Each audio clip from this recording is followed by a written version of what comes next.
Struggle to get legendary relics? Don't worry, there are hidden gems in rare and epic relics, and I will uncover them to you today. Hello, I'm Solo, and today we will rank up epic and rare relics, which is quite accessible and much easier to get than legendary relics. And yeah, for sure, the best relics are legendary and mythic ones, but don't worry, through the rare and epics, there are pretty good and pretty strong relics, which for sure you should not skip and use. So without any further ado, let's jump in.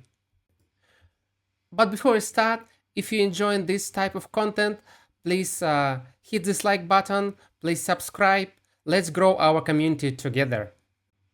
So let's start with epics. We will go relics. We will go one by one through the all rare and epic relics, and we will see which of them are actually good.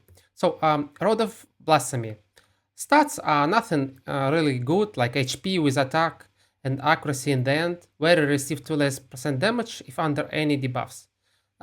Nothing really interesting. You can just feed it to improve other relics ranks. Journal of Necrotos. Wearer heals and turn meter increase effects applied to allies are boosted by 15%, and with full rank up it will be 30%. This one of the best, no, I think even the best relic, if we're talking about the rare ones, for your support champions who can heal or apply turn meter effect. So, like for me, I think I have 4 of them on all of my main support champions. We can check. Filter, equipped. And as you can see, it's like on Arbiter, on Estrid, on Podrick, on Incessna. So on all of these guys, we have this Journal of Necrotos. So all of them can heal and increase turn meter. So yeah, that's why we are using that. So it's pretty straightforward. If you have a support champion for whom turn meter increase will be viable and they can do some heals, just drop this relic, and it's really good. Next one, Mask of Rage, where you receive 5% less damage from enemies under provoke debuff. This is trash. No need to use it, and even the stats are not even interesting, like HP, defense. Okay, maybe you can use it for the extra stats, but I would just use it as a fodder for the other relics. Unholy Grail. Virus deals 2% more damage if under any debuffs. Yeah, it's like damage focused by the crit damage in the end. We have actually much better one through the rare epics, which eclipse all other rare epics. So not epics. Why I'm telling epics? Rare relics. Yeah, and so this one is not that good as the one I'm talking about. So this also you can use as a fodder. So let's check actually the epic one for the standard group. Golden Elixir gives you attack and accuracy, and we're instantly healed by 10% when the HP drops below 50%. So the passive is not that crazy, but what about the stats? It's attack and accuracy. This is the best actually stats which you need for your bombers out there. They don't need crit damage, for example, and that's why I advise you, if you use any bomb champion, then keep this one. And yeah, for me, myself, I'm using it on my only bomber, which I'm using. It's on the Gnishak. Where was this guy? Yep, here is it. So because it gives attacks and accuracy, and we can also put this round gem, which gives additional bomb damage and like a yeah, extra turn meter of extra turn. So very useful for your Gnishak out there. Also, this relic can be used for some champions who is like a solo in the dungeons, because they drop HP and they instantly healed. So some guys like Artak or other like who tend to solo the dungeons. So you can consider it there. In the modern meta, not that popular the soloing, but yeah, you can check whatever we have. Next one, where return meter increases by 10% whenever one of their allies dies. So with the like a rank up, it will be 20%. It's pretty okay-ish relic for the supports, which can revive. So yeah, it gives HP and some resistance. Unfortunately, speed is on the end. So if you have some revivers, you can use it, but I would advise this one better. So for me, I'm not using this one. Next one, Dragonstone. Where defense increased by 1% each time they receive a damage. Stacks up to 10% with additional 10% with rank up, so it will be 20%. This one is really good for your defense damage dealers for extended fights, such as Hydra and Chimera, because like they can ramp up, and if you ramp up, you will do much more damage, and it's really adds up over time. So I'm using it on all my defense damage dealers who goes to these areas such as Hydra and Chimera. So we can check equipped. So as you can see, it's like Galeus, it's Grazur, Gnut, even Harima, because I use her on the Hydra mostly. So all of them these have this relic. So yeah, if you have a defense damage dealer which participate in the extended fights, then this relic is really good for this purpose. So let's move on to the Chimera group. And the first one there is a Molten Death Bell. What we see from the start, that's accuracy the main, the first one. So it's the best rare relic with accuracy. And then let's read the passive. Where turn meter increased by 10% when applying stun, sleep, fear, true fear, freeze, provoke, petrification, and ship debuffs on enemies. So this relic clearly says Armans hello, because Armans applies stun and ship. And also we need accuracy for him. Also, you can use this, for example, on the recent fusion Fabian, because he applies petrification and true fear. And also stun is useful, for example, if you use Odin or, I don't know, Mikage, also stun plus accuracy. So this one is the best in slot rare relic for your control champions, such as I mentioned, like Armans, Fabian, Odin, Mikage, all of these guys who apply the control and who need the accuracy. You can just drop it on them and it will be fine. And like with this, Armans can cycle his abilities even more because of additional turn meter increase. So next one, HP plus accuracy, where turn meter reduction effects are boosted by 15%. This is quite meh, because this is much better. So yeah, I wouldn't advise to use this one. Defense plus HP, so nothing very interesting. Where defense increased by 1% for each ally under ally protection buff placed by turn.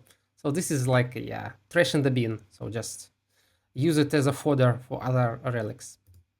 Yeah, this is the one I was talking about, Malefic Talon. First of all, what we can see, that crit damage is a main stat.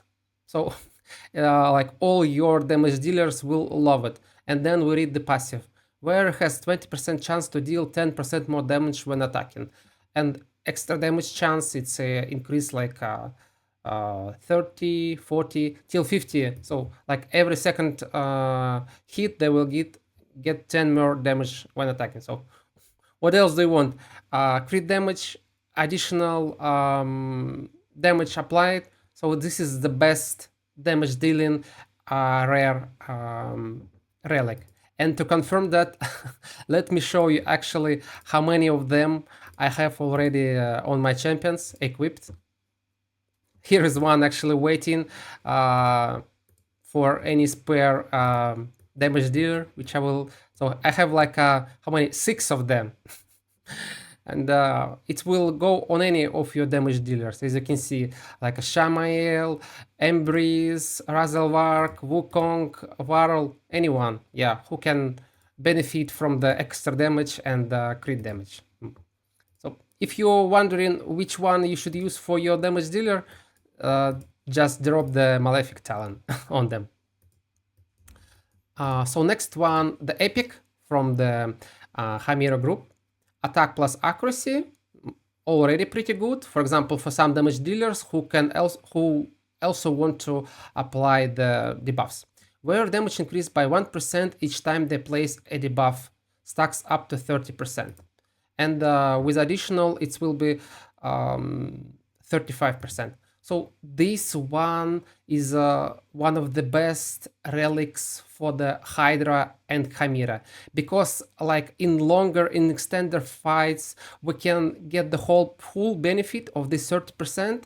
And yeah, so if you think and in the modern era, like all the damage dealers on the Hydra also has some debuffs. For example, Thor, Varl, Harima, Ninja, you name it. All these guys have debuffs, so they can benefit from this. And accuracy helps them to apply debuffs, and they like ramp up over the fight and will do the crazy damage. So yeah, this is one of the best actually relics for the damage dealers for the Hydra and Chimera, because the fight is long and we can benefit from that. I have only one, I think, and it's on my Thor. Next, Orb of Transfixion. Wearer has a 10% chance to steal one random buff from attacking a target. This effect cannot be resisted, occurs once per skill. So, like stealing the buffs sounds good, but the chance is so small, like a 10%, and it's like a 20, 30, 5%. Yeah. And my idea was to use it maybe on the Carnage, but the stats are not that good because we want ideally like attack plus crit damage for him. And because he counterattack constantly and applying this effect, so he will steal the random buffs. So, but overall, I think it's kinda meh. So yeah, don't worth keeping. Better to use some like Maleficent Talon. You can get more out of it with your damage dealers. Next one, Scroll of Unseen. Attack plus crit damage, so pretty good. It's will be less crit damage than there because the order of the stats, but we have 2 gem slots instead. Where damage increased by 1% each time any other champion takes a turn while the wearer is under Veil or Perfect Veil buff, stacks up to 30%. So, like, I don't your champion need to be really small to get the whole benefit of this 30%, and there is no real case scenario when you will benefit out of that. So maybe you will get like additional 3 to 5% of damage dealt, but overall it will not be enough to eclipse the Malefic Talon, unfortunately. So yeah, I think the Steel Malefic Talon is better than the Scroll of Unseen. I have this one on the Lazarius because he can apply the Perfect Veil on himself, and from the test I don't see like a huge damage boost from this one. So I'm considering to switch it to something else, like maybe to raw stats which we can get from the Malefic Talon. Yeah, the one I was showing to you that I have lying in my vault. So next one, event group. So did we cover? Yeah, from the Chimera, every epic and rare. Hat's Reserve, where receive 5% less damage from enemies whose attack is lower than the wearer, else inflicts 5% more damage to enemies whose max HP is lower than the wearer. So this like relic is specifically for hybrid champions who benefit from attack and HP. And as far as I know, there are like 2 of them. It's Rotos and Nais. So luckily I have both of them, and both of them are wearing this relic, and both of them like want to survive and apply more damage. So yeah, Naiz has it for me, and Rotos has it. But overall, like if you don't have this type of champions, you shouldn't bother. Like better just apply, put on them the malefic talent, and it will be all right. So if you miss this one, it's nothing. Yeah, nothing bad about that, because like it gives you mostly HP and attack. So yeah, it's beneficial for the hybrid damage dealers like HP plus attack. Maybe like HP damage dealers such as Embrace, yeah, to make him like more survivable. So next one, clan group. What I can say about clan group is quite underwhelming. There is only one semi-viable relic here, and the rest are pretty bad. So I mean, if we're talking about rare and epic relics, of course. Um, Black's Shroud Fan.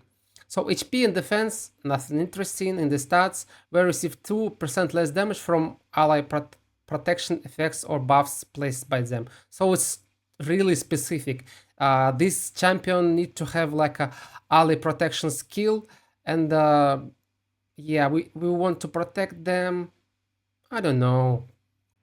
So I wouldn't recommend to use this. I'd better use something like I don't know, golden elixir if you want to survive, or something else. Yeah, because this is too specific and not interesting at all.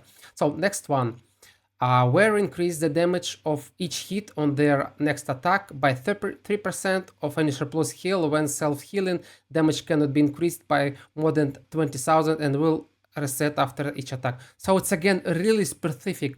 This champion need to heal themselves, and the surplus damage, surplus heal need to be good enough, so it will be applied to the attack, and like the stats like defense and HP. So for damage dealer, just gives him malefic talent, and he will do the damage. Yeah, and so this one I don't think it's pretty useful.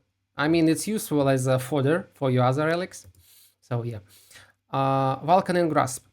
HP defense again, nothing really interesting. So no good stats actually here in this group. So like HP defense, defense HP, HP defense. Whereas like accuracy or resistance or speed or crit damage, yeah, unfortunately they are in another groups. Where reflects 5% of the damage absorbed by block damage or unkillable buffs blocked to the attacker. I mean, it sounds interesting. For example, for such champions who can apply these buffs, but like a 5% of the damage, and it increase like a 15, 25, 35%. Does it worth it? So in a modern meta, you want to go first, not to wait till they will attack you and kill themselves upon your like a block damage. So it's not really useful in the current meta, unfortunately, if we're talking about the arena. And in other places, like a block damage, not that popular. You need to have it on all your team to benefit from that. I don't know, like on the Chimera, for example, in RAM form, when you apply it on you and strike it hard, then you get damage back on you, and then damage back on the Chimera. But it's again very specific, very narrow to use. So better to use like a general useful relic instead. And the stats are not very interesting. Inferosphere, where resistance increased by 2% for every 5% HP loss. Stack up to 20%, and with this is like 10 more, so it's 30%. Okay, this one at least has the primal stat as a resistance, and I think none other rare or epic relics has it. So, for example, if you want to build someone with high resistance, this relic is useful for you, and even like if they're high resistance, they should be tanky, so with a lot of HP, so they get more resistance when they lose HP. So like for some cases, maybe it will be useful, but now unfortunately it's not resistant and tanky meta. It's like a high speed meta on arena, but maybe if we will get like a tanky meta back, then this one will be useful there for your like a high resistant tanky champions to make them even more resistant. So yeah, this, but now unfortunately not so much of use for this one, but at least it can be used in the future. So, and yeah, if you want someone to increase the resistance and you're missing on someone, so yeah, you can have it. And the last one, Life Arena group. Drought of Fire. HP plus attack. Wearer deals 5% more damage using their default skill when all other skills are on cooldown. This is quite meh again. Like, better to use Malefic Talon instead. And it doesn't have any like additional conditions. It says like you just where was that? Yeah, we can just do additional damage. Like in 20% of the cases. Nothing is requested. Not requested your skills to be on cooldown or something else, and it works for all the skills, not only for your default skills. So yeah, not impressive. Attack plus HP. Wearer has a 20% chance to decrease incoming damage by 10%. Again, like you give attack as a main stat, but you want to decrease incoming damage, so it should be other way around. It should be HP plus defense, like for Uber tank, and then you want to decrease the incoming damage. For the damage dealer, you don't want to decrease incoming damage. You want to go first and kill them first before they kill you. So this is pretty simple. And now it's some like a hybrid between damage and defense on the stats on the passive. So I think it's a mediocre one. Orchid, yeah. Wearer deals pure damage equal to 20% of their attack to enemies that resist debuffs from the wearer. This damage cannot be critical. So attack plus HP. So again, it's very specific. It needs to be damage dealer. This damage dealer needs to have debuffs. And this damage dealer needs to have not enough accuracy actually to apply these debuffs. Maybe if you're talking about the scenario when you have, for example, Carnage, and he's trying to hit the very high resistant Galatir. He resisted there, Galatir, for example, some of the debuffs, and then you get additional damage. But it's so conditional again. Like so many stars need to meet before you can benefit from that. And actually the stats are not that compelling, like attack plus HP. So just take the Malefic Talon and it will be nice for you instead of all these shenanigans. And the last one, Wearer will ignore 2% of the target defense for each poison debuff on the target placed by the wearer. So it's like the poisoner who also wants to hit really hard. Usually there is no poisoners who like also smack. So like the main damage actually goes from poisons activation, poisons extension. Yeah, and like okay, it has accuracy at least. So maybe you can drop it on your poisoners because it gives you additional accuracy and gives you some additional damage. For example, yeah, if you're using it on Venom Mage or some other guys who can apply poisons, so maybe it will be useful, but I wouldn't use it as a main relic for them because you can get something better. So this was my list. As you can see, guys, so if you're thinking like whom to play, which relic to place on the damage dealer, just take the Malefic Talon. Which relic to use on the control champion? Just use the Molten Death Bell. And which relic to place on your support? Journal of Necrotos will help you there. So these three relics can really help you, and you can easily get them if you fight the Chimera. You will get like 4 chests each week, and from these 4 chests you, I think, like a craft 3 or 4 relics at least. So you can them pretty fast, and don't sleep on them. These relics are really good. By the way, guys, which relics are you using on your champions, and which is your favorite? And this is it for today. Thank you guys for watching. Solo is out.